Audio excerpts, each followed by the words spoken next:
ওং নমো ভগবতে বাসুদেবায়।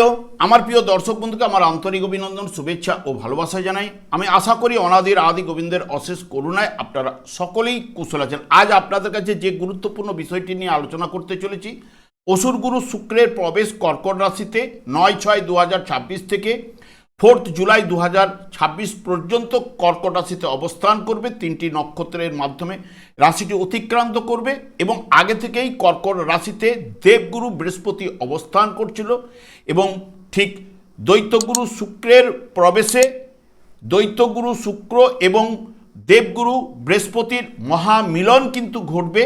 তাই কন্যা রাশি বা কন্যা লগ্নের জাতক জাতিকারা আপনারা কেমন ফল পেতে চলেছেন তা আমি আচার্য কমল শাস্ত্রী আপনাদের কাছে এই ভিডিওতে বিস্তারিতভাবে আলোচনা করব। ধৈর্য সহকারে আপনারা ভিডিওটি দেখবেন। শুক্র এমনিতেই প্রেম, প্রীতি, স্নেহ, ভালোবাসা, বিলাসিতা, অর্থ, সৌন্দর্য, বিবাহ এবং ইহলোকের যাবতীয় সুখ, ইন্দ্রিয় সুখের প্রতি তীব্র আগ্রহ ইত্যাদি ইত্যাদি নির্দেশ করে। সেখানে বৃহস্পতি হচ্ছে পুত্রকারক, ধনকারক, বিদ্যা, জ্ঞান, প্রজ্ঞা, আইন এবং পূর্বজন্মের কতটা পুণ্য করেছেন তার নির্দেশ করে ইত্যাদি ইত্যাদি। তবে প্রথমেই 9/6/2026 থেকে 11 জুন 2026 পর্যন্ত এখানে শুক্র বৃহস্পতির নক্ষত্রে অর্থাৎ পুনর্বসু নক্ষত্রে অবস্থান করবে। কর্কট রাশিটি হচ্ছে জলরাশি এবং চর রাশি। শুক্রের অবস্থান যা মায়ের প্রতি একটা টান, বিদ্যা শিক্ষায় মন থাকবে এবং প্রেম, প্রীতি, ভালোবাসা থাকবে, উদার মানসিকতা এবং জনসাধারণের সাথে সম্পর্ক কিন্তু ভালো থাকবে, স্ত্রীর সম্মান রক্ষা করবে এবং সরকার ও সমাজ থেকে সম্মান লাভও কিন্তু ঘটবে। যখনই 12 জুন থেকে 22 জুন পর্যন্ত অবস্থান করবে পুষ্যা নক্ষত্রে, যার অধিপতি গ্রহ হচ্ছে শনি এবং শুক্রের সঙ্গে শনির সম্পর্ক কিন্তু ভালো। তাই সাহিত্যের প্রতি অনুরাগ থাকবে, চাকরিজীবী হওয়ার সম্ভাবনা বেশি, বাড়ির নিকটে চাকরি বা ব্যবসার সূচনা কিন্তু করতে পারেন। মাসি ও পিসির সঙ্গে সম্পর্ক ভালো থাকবে, কল্পনাপ্রবণ মন হলেও সেটা হবে বাস্তবমুখী। ঠিক 23 জুন থেকে 4 জুলাই পর্যন্ত অশ্লেষা নক্ষত্রে শুক্র অবস্থান করবে।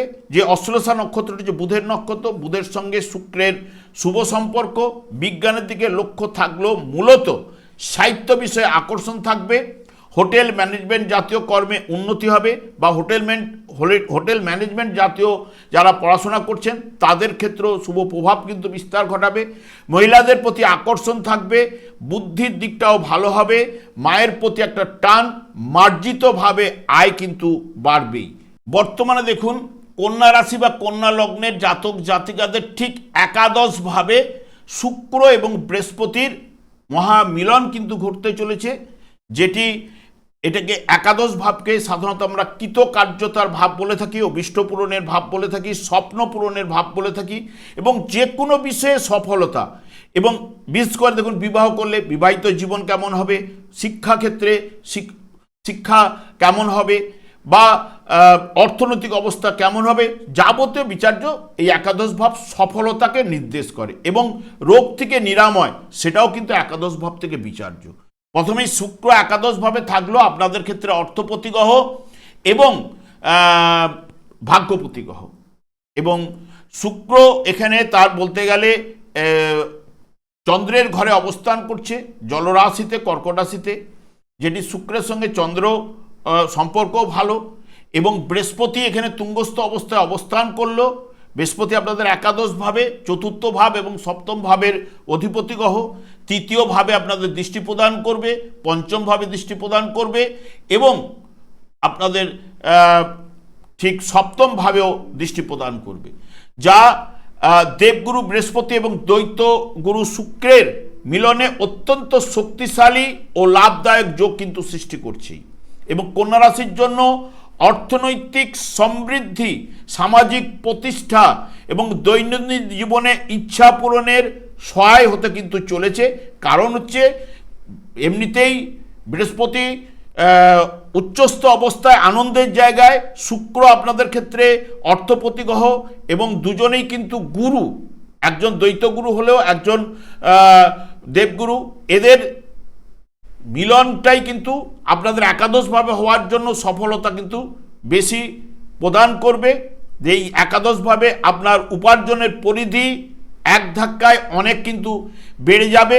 একাধিক আয়ের উৎস থেকে অর্থ আসার পথ কিন্তু প্রশস্ত হবে। দৈনন্দিন বা দীর্ঘদিনের আটকে থাকা অর্থ বা পাওনা কোনো জিনিস আপনি কিন্তু এই সময় পেতে পারেন। শেয়ার বাজারে যারা ইনভেস্ট করেন, শেয়ার ট্রেডিং যারা করেন বা লটারি বা যে কোনো দীর্ঘমেয়াদী বিনিয়োগ থেকে বড় অঙ্কের আর্থিক লাভের সম্ভাবনাও কিন্তু এই সময় আপনাদের ঘটতে পারে। কর্মক্ষেত্রে আপনার দক্ষতা বুদ্ধিমত্তার যথাযথ মূল্যায়ন কিন্তু হবে এবং পদোন্নতি বেতন বৃদ্ধির সম্ভাবনাও কিন্তু প্রবল হবে এবং ব্যবসায়ীদের লাভজনক চুক্তি এবং স্বাক্ষর হতে পারে। যারা ক্রিয়েটিভ ফিল্ডে রয়েছেন, মিডিয়াতে রয়েছেন, ফ্যাশনে রয়েছেন, আইটি সেক্টরে রয়েছেন, সৃজনশীল কাজকর্মের সঙ্গে যুক্ত, তাদের ক্ষেত্রে নাম যশ ফ্রেম বৃদ্ধি ঘটবেই। সমাজে আপনার মান সম্মান জনপ্রিয়তা কিন্তু বাড়বে। প্রভাবশালী ব্যক্তির সাহায্য আপনি পেতে পারেন এবং বন্ধু বান্ধবের সাহায্য আপনি পাওয়ার সম্ভাবনা কিন্তু রয়েছে। দাম্পত্য জীবন বা প্রেমের ক্ষেত্রে মতান্তর ভুল বুঝাবুঝি যদি আগে থেকে থাকে সেগুলো কিন্তু কেটে যাবে এবং শুক্রের প্রভাবে দাম্পত্য জীবন ও প্রেমের ক্ষেত্রে রোমান্স এবং বিশেষ করে আকর্ষণ শক্তি বাড়িয়ে তুলবে এবং অবিবাহিতদের বিবাহের যোগ সৃষ্টি করবে। পরিবারে কোনো মাঙ্গলিক অনুষ্ঠানও কিন্তু ঘটতে পারে। সন্তান লাভের যারা পরিকল্পনা করছেন তাদের জন্য এই সময়টি কিন্তু শুভ হবে এবং সন্তানের পক্ষ থেকে সুসংবাদ লাভ কিন্তু আপনার ঘটতে পারে। আয় বাড়ার পাশাপাশি শখের জিনিস কেনার প্রতি আগ্রহ কিন্তু বাড়বে, তাই খরচ হতে পারে, অহংকারও বাড়তে পারে। সেই বিষয়ে আপনাকে সতর্কতা অবলম্বন কিন্তু করতে হবে। মূল্যবান কোনো দ্রব্যাদি লাভ ঘটবে। জায়গা সম্পত্তির যোগও কিন্তু কেনার যোগও কিন্তু থাকছে। ব্যবসা ক্ষেত্রে আয় বৃদ্ধি ঘটবে। ধর্মকর্মে যোগদান করতে পারেন আপনি। বুদ্ধিজীবীদের সম্মান লাভ এবং মর্যাদা বৃদ্ধি ঘটবে। বিবাহের যোগ। পরিবারে ও গৃহে সুখ ও আনন্দ লাভ ঘটবে। প্রভাব প্রতিপত্তি বৃদ্ধি ঘটবে। গৃহে কোনো শুভ কর্ম বা অনুষ্ঠান কিন্তু ঘটবার সম্ভাবনা। সম্পত্তি ক্রয় এবং বিক্রয়ে আপনার সার্থকতা কিন্তু নিয়ে আসবে। ছাত্র ছাত্রীদের জন্য পড়াশোনার ক্ষেত্রে শুভ যোগ কিন্তু প্রদান করবে। বুদ্ধিমত্তার বিকাশও ঘটবে। ভোগ বিলাসের প্রবৃত্তি এবং সঙ্গ সুখ সেটাও কিন্তু প্রদান করবে। শিল্প সাহিত্য চর্চায় প্রেরণা লাভ ঘটবে। সবথেকে বিশেষ করে যেহেতু অর্থপতি গ্রহ শুক্রের সঙ্গে বৃহস্পতি একাদশভাবে অবস্থান, যেটি আপনাদের ক্ষেত্রে অর্থনৈতিক সমৃদ্ধি বাড়িয়ে তুলতে পারে, এটুকু জোর দিয়ে বলতে পারি। এবং যাদের ক্ষেত্রে এই শুক্র এবং বৃহস্পতি যদি দুর্বল পীড়িত জন্মকালীন থেকে থাকে, তারা যদি মনে করেন যেহেতু বৃহস্পতি সাধারণত বিষ্ণু বা নারায়ণের নির্দেশক, তাই আপনারা নারায়ণ বা বিষ্ণুর নাম জপ করতে পারেন। তার সঙ্গে সঙ্গে ওং নমো ভগবতে বাসুদেবায় 108 বার জপ করতে পারেন বা হরেকৃষ্ণ মহামন্ত্র জপ করলে দেখবেন আপনাদের শুভ প্রভাব কিন্তু বিস্তার ঘটবে। আমি আর দীর্ঘায়িত না করে আমি আচার্য কমল শাস্ত্রী প্রত্যেক বুধবার এবং শুক্রবার সন্ধ্যা 8:30 এই ইউটিউব চ্যানেলে লাইভ অনুষ্ঠান করে থাকি। ঠিক ওই সময় আমাকে ফোন করলে আপনারা নিজেদের ভাগ্য বিষয়ে জানতে পারবেন। তাছাড়া বিভিন্ন ধরনের ভিডিও আপলোড করে থাকি, সেগুলি পাওয়ার জন্য আমার চ্যানেলকে সাবস্ক্রাইব করে বেল আইকনে ক্লিক করে রাখুন। যখন আমি লাইভ অনুষ্ঠান বা যে কোনো ভিডিও আপলোড করলে আপনার নোটিফিকেশন পৌঁছে যাবে। আমি অনাদি গোবিন্দের প্রার্থনা করি আপনারা ভালো থাকুন, সুস্থ থাকুন, আনন্দ থাকুন। আজ এই পর্যন্ত, পরে ভিডিও দেখা হচ্ছে। নমস্কার।